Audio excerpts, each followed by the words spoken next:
Welcome everyone. In this video, we are going to see a demo on AWS Config with respect to a compliance management perspective. So before we start this, I have given an overview or an introduction to the AWS Config. I am giving the video link on the top. You can refer that.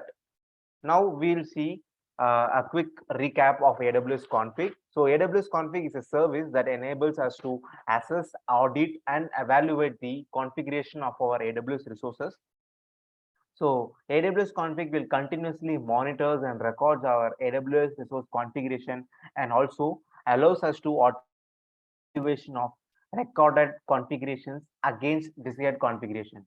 So here in this demo, we will be simulating unintended changes to the environment. So here we will be using AWS Config here, and we will monitor for elastic network interfaces, or we will say as ENIs, that are not attached to any resources in our environment. And then what we are going to do, we will be using system manager to remediate the resource that are flagged as non-compliant.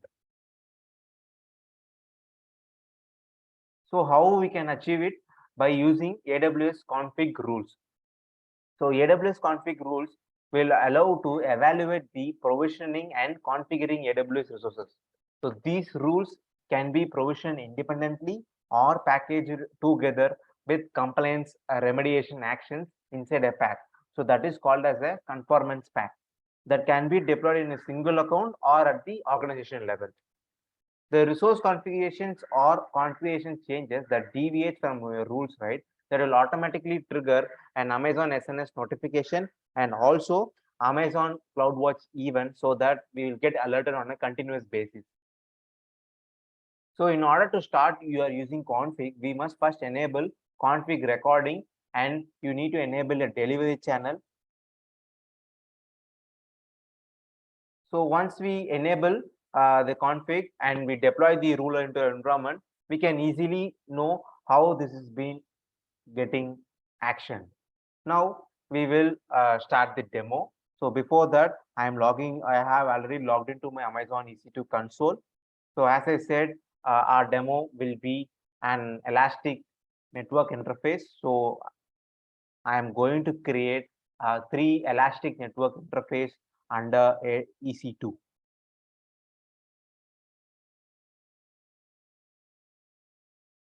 So I am going to elastic IPs, and I'm going to create 3 elastic IP for this demo.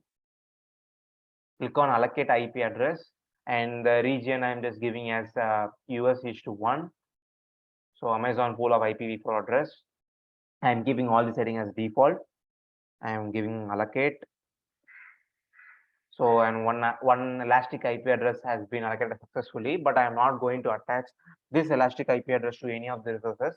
So this demo is actually we are going to check for the elastic IP address which are unallocated, and that going to be automatically remediated. If it is not going to be attached to any of the resources, then those elastic IP address will be automatically deleted.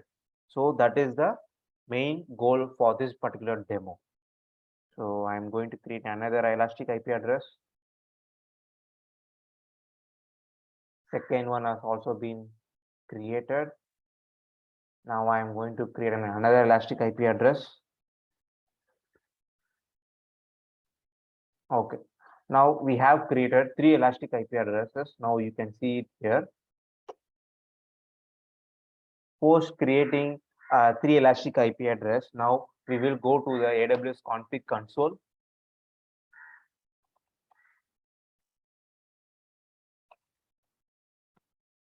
Here you can see track resource inventory and changes. You can click on it here.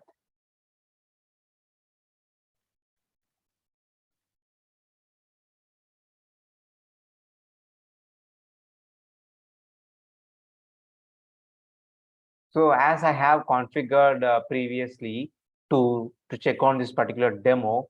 So before that, how it will be coming is you will be getting a get started or a one-click setup. So you will be giving get started, and on that page it will be asking like some of the information where to deliver your logs, and what is the S3 bucket name, and what are all the resource type you want to record. So those things you want to know, so you want to configure. So what I have given is, I have given to record all the resources supported in this specific region, and also the delivery method, I have given a bucket name. So I have given it configure. Now, if I give view dashboard, here you can see what are all the resources I have in this specific region, right?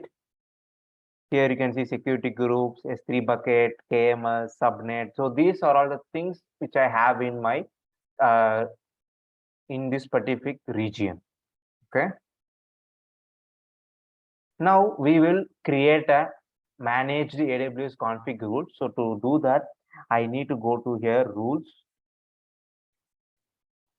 So basically here you can see the rules represents the desired configuration settings, and also AWS config will evaluate whether the resource configuration are complying with the relevant rules or not, and also after that it will give a compliance result. Now I am going to rule. Here you can see three rule type. One is AWS managed rule. So we can in here in AWS itself we have lot of rules where we can use it for our purpose. If no the specific rules which I am searching, it is not there, then we can also create custom lambda rule on there. And also here if you see, if I want to create a custom rule based on the guard, AWS guard, then that is also possible. Now I am going to create an AWS managed rule. Why? Because the rule which I need to apply for this specific region, I am having in AWS managed rule itself. Now here you can see there are a lot of 59 pages of all those rules. Here you can see it. So basically we need is EIP, Elastic IP, right? Here you can see the rule name as EIP-attached, and the description here you can see checks whether all EIP address allocated to a VPC or attached to the EC2 instance or in use ENI. So this is what we need, right? So basically we are going to configure this rule. I have selected this rule and I'm going to click on next. Now here we can see a configure according to our convention. So here description, name, and the manager rule name, this is all fine.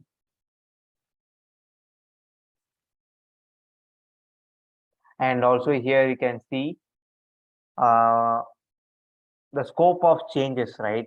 All the changes when any resources recorded by AWS config is created, changed, or deleted. So this is actually not needed, right? So only for EC2 specific resources we want to have it. So when any resource that matches specific type or the type plus identifier is created, changed, or deleted, so that needs to be recorded. So that is going to be our scope of changes. And also here if you see the resources, we have selected AWS EC2 EIP, the resource category here. And I'm going to click on next. And now we have reviewed, and I'm going to click on add rule. So our rule has been successfully added to our account.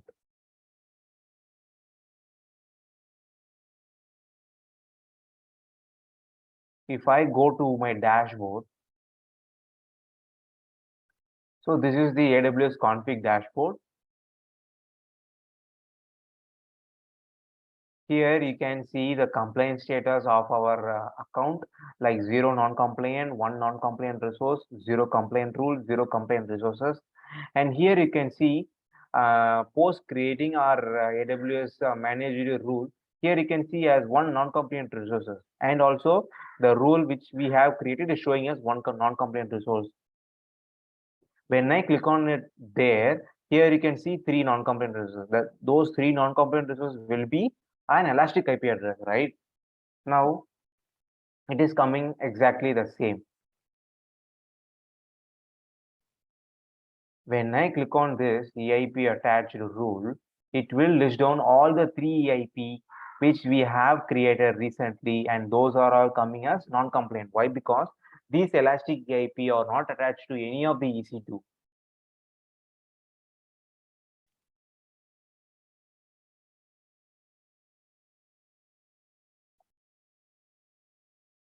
Now we can see any one of the details of this particular resource. So it will list down each and every detail, and also it will list down how the JSON it has been configured. Now we will enable a remediation for this.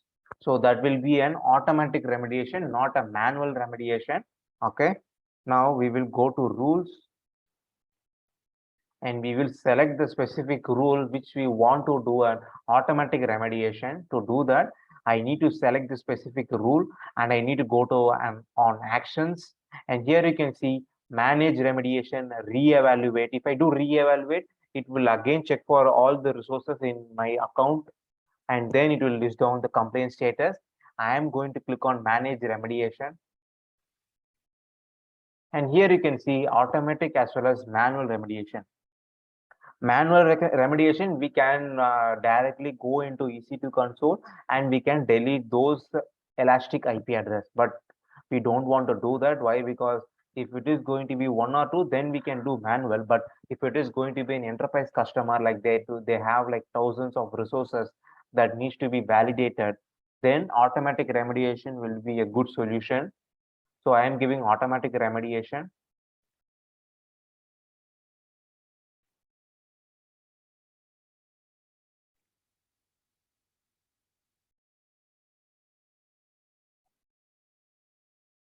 So automatic remediation, here we need to give details.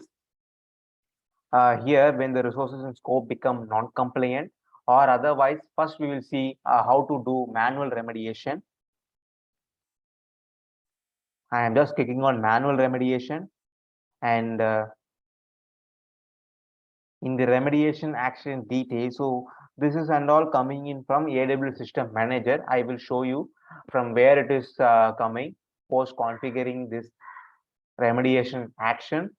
So here, if I select like, so basically here what it needs to do, it should be releasing the elastic IP, right?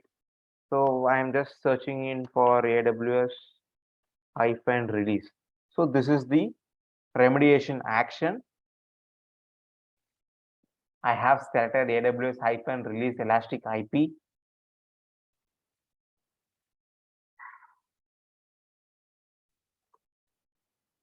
And then the resource ID parameter, we need to pass it, right? So here it will be showing allocation ID and then automation assume rule. I am giving an allocation ID. Why allocation ID I am giving? It will be giving the resource ID to all the resources that we need to delete. And also the AWS release IP which I have selected, right? That is actually a runbook. So runbook is like, it's kind of an automation runbook that is given by AWS itself, so that deleting those elastic IP in our account. So post I have given allocation ID, it will be going for the resource ID, right? So here you can see it, right? The parameter which I am going to give, it will be passed to the selected parameter, and I am going to give save changes.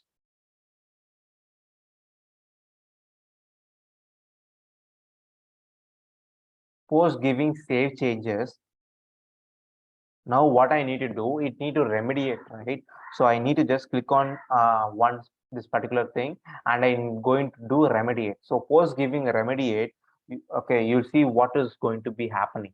Okay, I'm just going to open duplicate this tab, and I'm going to EC2 thing. Now let's see whether what is happening there. Okay, EC2,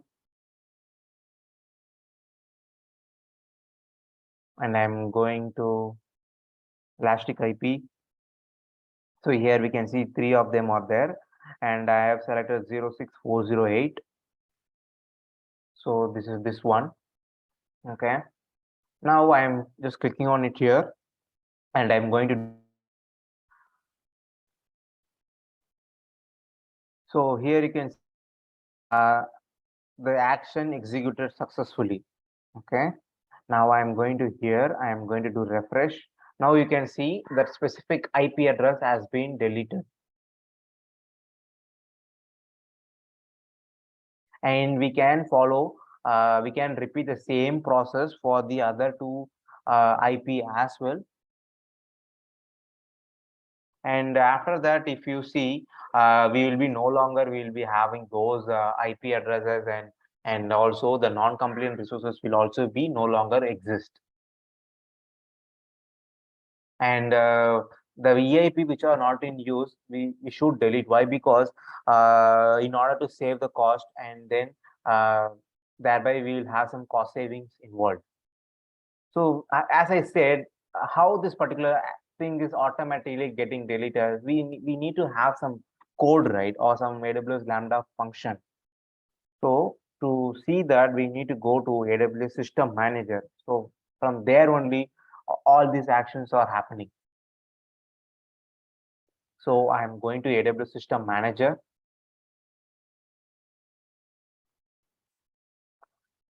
Under change management, you can able to see automation.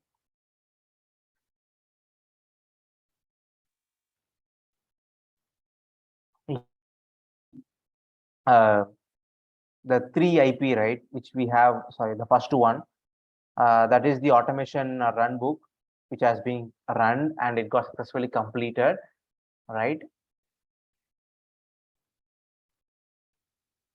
So here you can see the executed automation.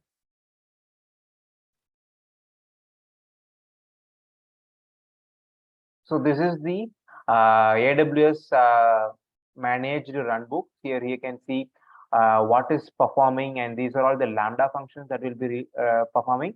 And here you can see the release address API will be invoking, and automatically those IP address will be getting released.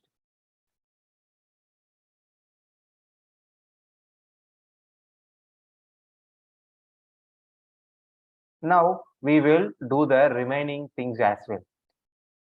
Now I'm just selecting this EIP and I'm going to remediate.